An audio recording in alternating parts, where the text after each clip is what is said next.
Yeah, so I think we came across this genre, or I guess this intersection of like real estate and gaming, because were spending a lot of time on Zillow ourselves. So my co-founder and I, we both kind of had taken an interest to houses around the same time, both kind of in the market, but not really in the market, and spent a lot of time on Zillow. And around this time, SNL came up with their skit, which was just people browsing Zillow for fun, and that was eating into like leisure time or being like a really guilty pleasure of theirs.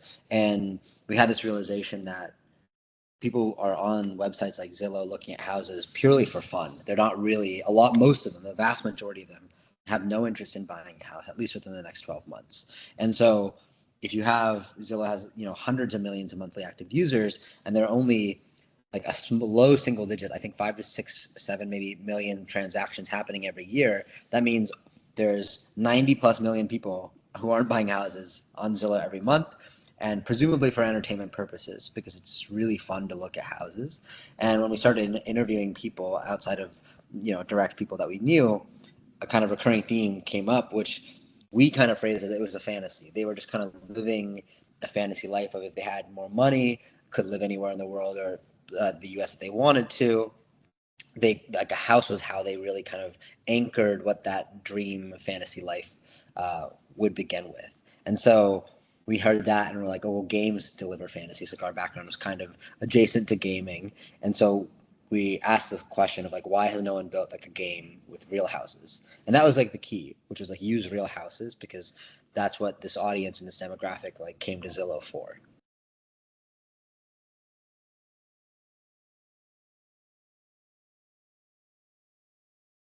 Yeah, would definitely have been learning about how competitive mobile gaming is.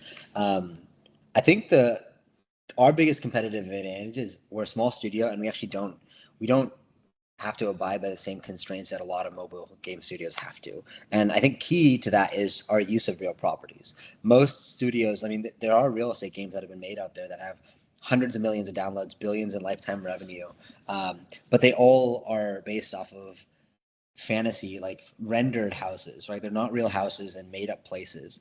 And there's probably reasons outside of the core that they do that, but one of the biggest reasons is they get to control the art. And in mobile gaming, the art and the visuals is so key to the experience. And for a lot of games, it is like the dominant differentiator when you have games that have like the same core mechanic over and over again. And when you use real properties, you don't control any of the art. Like they are actually now real photos that are uploaded by photography companies and agents.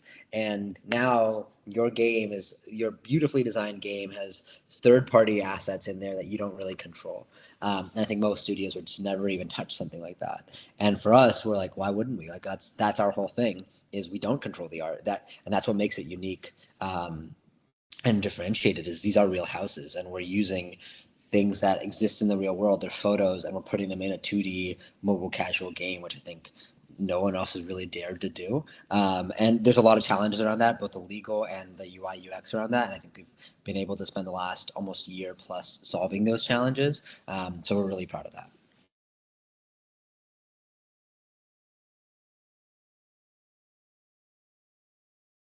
Yeah. So yeah, the balancing creative with practical constraints has been very, very key, and at the front of our minds constantly. I mentioned a little bit of the legal kind of issues of using real property. So we basically had to spend almost 8 solid months just talking with everybody in the real estate space in the US, namely the MLS and MLS data resellers, to finally get an above board approved license to use all real properties in our game. So that was like the best way to do it, where we weren't just kind of scraping listings and using property photos without permission explicitly. So that was a big deal for us. And then the other kind of like balancing creative and practical constraints is we kind of wandered for a while on, are we a casual mobile game that happens to have real houses in it, or are we a kind of a real house browsing experience that happens to be a game?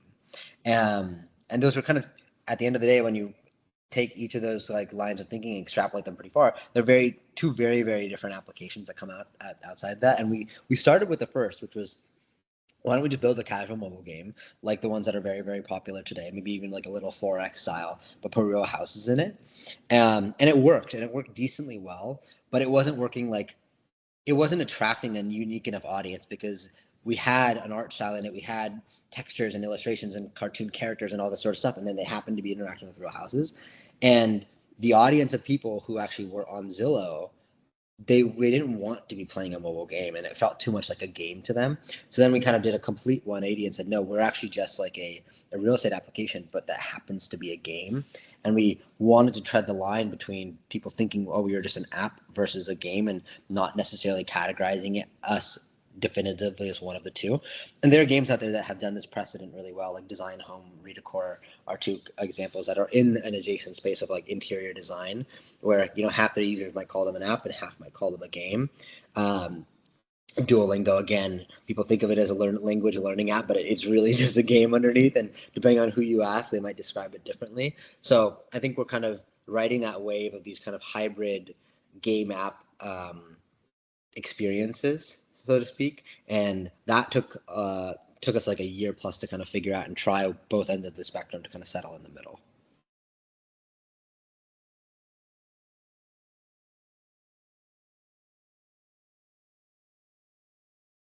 Yeah. So in terms of just like content refreshing and like having newness in the game, one area where we really benefit well from there is real estate markets change every day, and there are new properties being listed on the market every single day. And because of our data partnerships, we get those feeds updating every single day. So there's really new content being added to our game every single hour, every single day, which is great.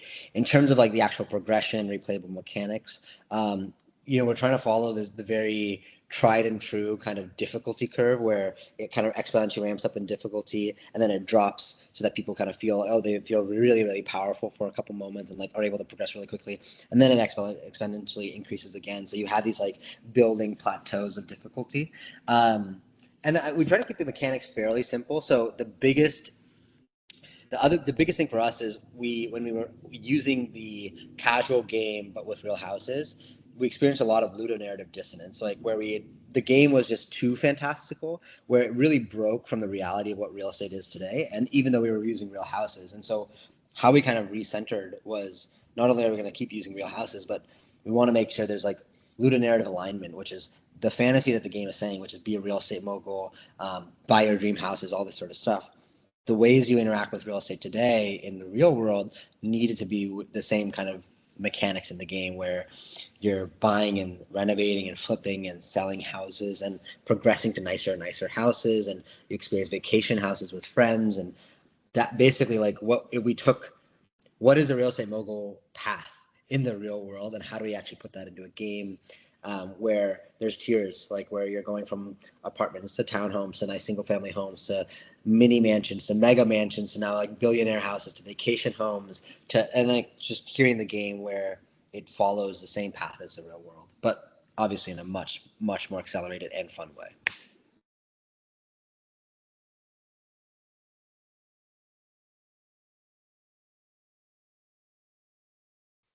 That's a really good question. So we're in a really early stage of the game. We're in a few months into soft launch in Canada. So I think the most honest answer to that is we don't know, and we're still learning. We're still really learning about who our core customer is, because it's not just anyone who looks at houses, because people can look at houses for every reason, but it's really people who look at a house and are like, that's the fan, and a fantasy kind of builds in their head.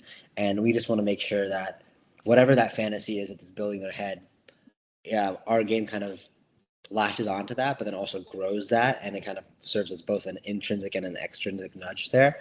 So yeah, short answer, we're still learning about our customers and how we kind of continually surpass what their expectations are.